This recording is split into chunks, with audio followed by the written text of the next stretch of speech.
Time is short. Okay. I'm here with Shawna Cox, who was in the vehicle with Lavoy Finicum. And Ryan Payne, Ryan Bundy, and Victoria Sharp. And Mr. Finicum was killed that day. Mr. Finicum was shot and killed. I was really curious to ask you about that video because he was just trying to get back to his property. Is that correct? No, we were going to John Day, Oregon, to do a presentation about the Constitution. They had asked to come over there in Harney County. From Harney County, we were headed to John Day and to do a presentation about the Constitution. And there were federal agents that knew you were on the way? Federal agents and Oregon State Police. That was a set-up operation. Really? From Washington, D.C. Do you think they maybe had his cell phone tapped or something? How would they know that he was on the way there? Because we had undercover agents. There were undercover agents? Undercover double agents. Were in the vehicle. In the vehicle? In the second vehicle was undercover. So you had a two-vehicle caravan going there? Yes. Okay, so they were just ratting you out the whole time? Right, and it was a setup from way before that. Oh my God. This was an operation that they had. How long after the incident did you realize they were double agents? As soon as we got into the patio, well, I shouldn't say patio wagons. When we got into the separate vehicles, when they took us out of our, I guess we realized it more when we got to Portland, and certain vehicles were not there. There were individuals that did not show up. Okay. My next question is, how long was the trial in Oregon, and were all the defendants held in custody during the entire trial? Everybody was not held in custody. Some of us were held. I was just held a short time. I was the first one released. The rest of them were held for a few months. Eventually, they let some of them out in a month or so. So it roughly took about a month? But they did hold over the Bundys and Ryan Payne, and the main ones they did hold over, the first ones that were. And how did that affect their livelihoods, their income, and their work? Oh, it was devastating because they have had no way to take care of their families, to do their jobs, their businesses. They've all just been.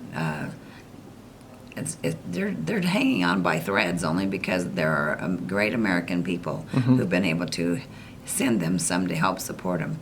They have been fighting for our country, for our rights, for our liberty still. And now you were implicated because you were in the vehicle with Lavoy. However, who was your appointed attorney at the time?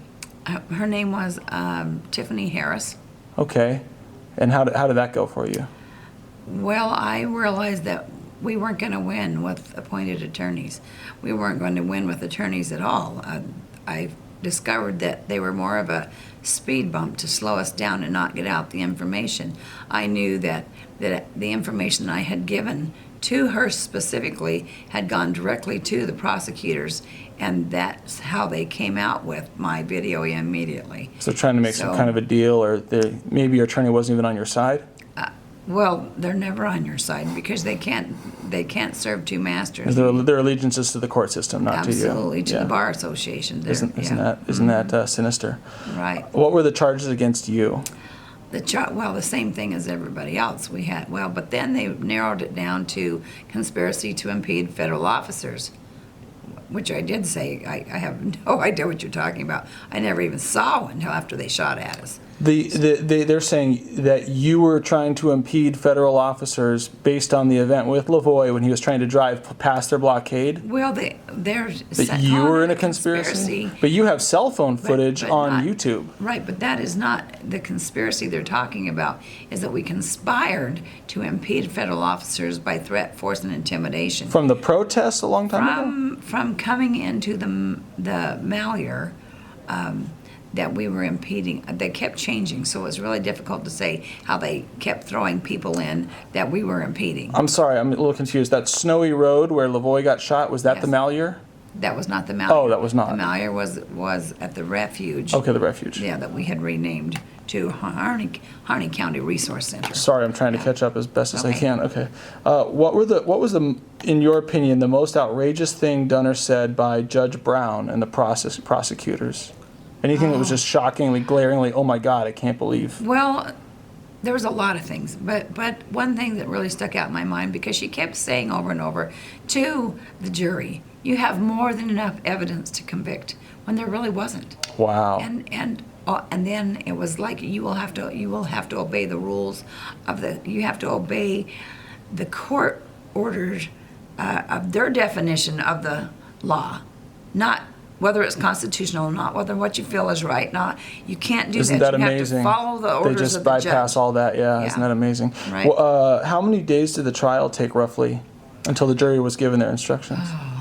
You know, I don't recall that Doesn't right matter. off the bat. Probably about 41. Do you remember how long the jury deliberated for? They deliberated for 3 days. Oh, wow. And it came out in your favor, right? Which is why you're back in court Right. again, because we were all found innocent, not guilty. the system is still Yeah. trying to railroad you guys. It's like William Wagener says, when tyranny comes knocking at your door, it will be wearing a government uniform. That's true. Isn't that amazing? True. We Yeah, I mean, remember the FBI after that, because they absolutely Yeah. went after our witnesses and everybody, and they're doing the same here in Nevada. So we have to be careful about the shooting in Nevada. Okay, I just a few more questions. Why do you think Lavoy Finicum was singled out to be ambushed, I guess? It was kind of ambushed, wasn't it?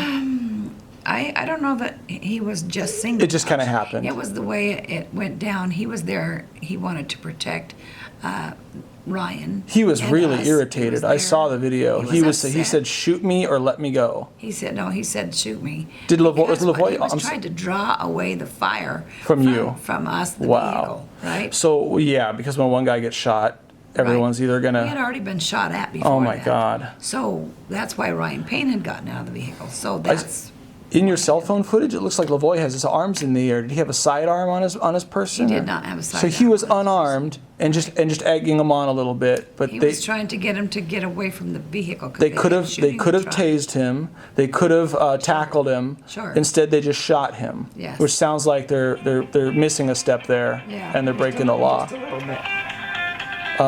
you need to take that? Okay, we're almost done. Okay. William Wagener wants to know, what will you remember most about this trial? The one in Oregon. Yeah. That God is good, and that He's in charge, and that we don't have, the only way we're going to win is not by the court system, but because we have still got a few people that are listening to their heart, that are listening to God, and that's the only way. Because as soon as people stop, we're going to see more and more of this railroading jobs to put people in prison that these are victimless crimes.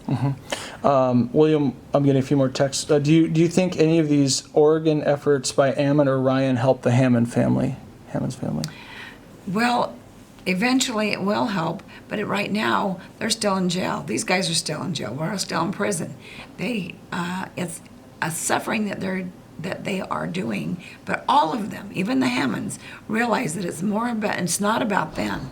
It's about what the underlying problem is, which is the court system that is embedded with the politicians, which is all about the minerals under the ground, which ties in Uranium One and the Clintons Foundation. So you have to remember where all of this goes. It's all about the hedge funds that are being used to fund all of these people that are getting rich over the American people off of our backs. Well, it seems to me like I watched one of the interviews with Cliven where they're trying to accuse him of being a racist, and maybe Cliven said something a little off. He wasn't thinking clearly beforehand. But what I want to get to is their family has been ranching for what, over 100 years there? Over 100 years. And now I would imagine they would have proof and records that what their boundary lines are, or specifically where they're allowed to be and where their cattle have consistently grazed. So is this, in your opinion, just a matter of the government just coming in and saying, oh, we want your money now to do what you've already been doing all these years? Well, not exactly. No.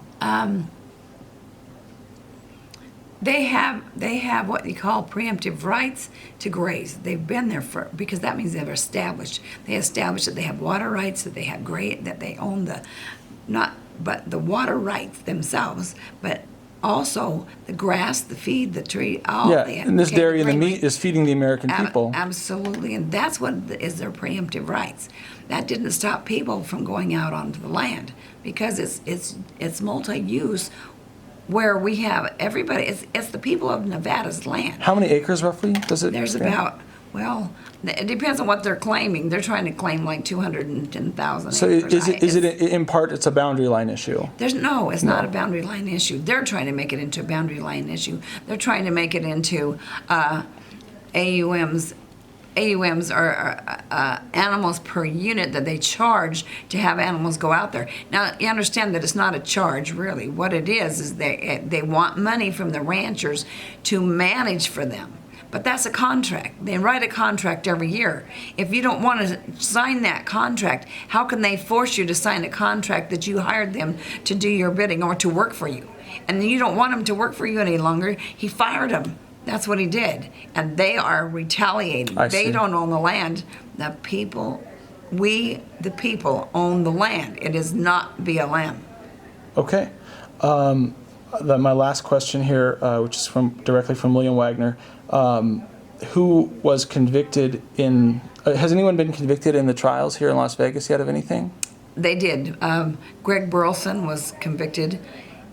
And so was Todd Engel. They have received some charges that they're absolutely insane over Greg Burleson. It's all about something he said. It has not anything to do with what he did. But they charged him. Even the jury charged him with all of these charges that puts him in prison for 68 years. You're kidding me. He's blind and he did nothing other than he spoke out and he said some stupid things. So they hung him about that. So this is the government preying upon the weak to try to make a lesson example to everyone else. Well, they twisted the jurors. They had no idea. The jurors came back a number of times trying to exonerate them. Really? Really, but they always have one holdout. Or two. One or two holdouts. There's one or two holdouts, and I think one or two people with an actual brain and a conscience. I think they're planted by the government to keep them from getting. Getting an innocent. They're manipulated by the courts. But not guilty. Not a guilty verdict. Because they don't want to. You think they actually? That's very likely. They could be planting a juror in there. Because the jurors and they just pay them really well. Right, and the jurors don't even understand. That's fascinating. What the punishments are that they're getting. Oh my God. So they're not allowed to know a punishment. Yeah, in the old courts, in the old days, you knew if they were going to hang somebody.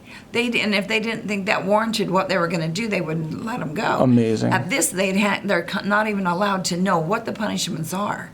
So how do they know if the punishment fits the crime?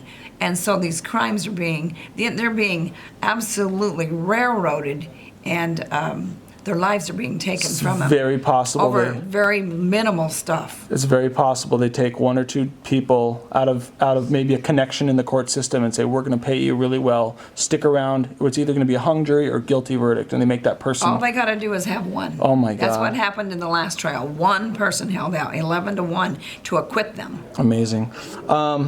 Okay, so their attorneys definitely dropped the ball. Their attorneys were just loyal to the court system. They will never cross over the border. They will never go against the hand that feeds them. Amazing. Never bite them. Amazing. So now, you're being accused right now, right? No. You're not. Nope. So you're done. I'm out. They can't take you back in for anything. Right. Good for you. Yeah. Okay. Did you have anything else you wanted to say? Oh, no, I'm sorry. I have one more question. I don't know what this means. Do you think any or all of the 3%ers were secretly working for the government? I don't know what that means. I think that there is a possibility that some were, but I don't know that for positive. I do know undercover agents, and we've discovered who some of them are, but they've been working at it for a long time. Okay. And they have been infiltrated, and that's the sad part, that we have people, just like it happened in Germany, people turn on their own people. How can you testify and do those types of things? Yeah. And some of them aren't even from our country, but have been, I guess you would say they've been brought in by the powers that be. Do you think to attack our own people? You think they betrayed their own conscience and they're just being loyal to a paycheck and not? Absolutely. Yeah, God is gold. That's sad. Yeah. Okay, I know your time is really short. I should say gold is their God. Sorry. Gold is their God. I understand. Is there anything else you want to say right now? This is your chance. This is going to go on YouTube and to go on Second Thought Television. Anything you want to say to the world? No, I love America.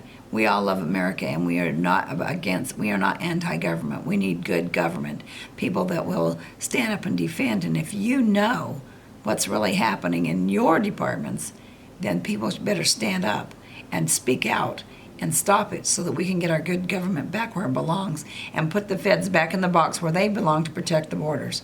And we have got to stop this madness. And it's really gotten out of hand for your country and ours. We're here to save the Constitution. These men have been abused. They have been stripped of so much. And as Americans, we can't let this happen. But if we don't stand up and fight for our country, we won't have one. So united we stand, divided we'll fall.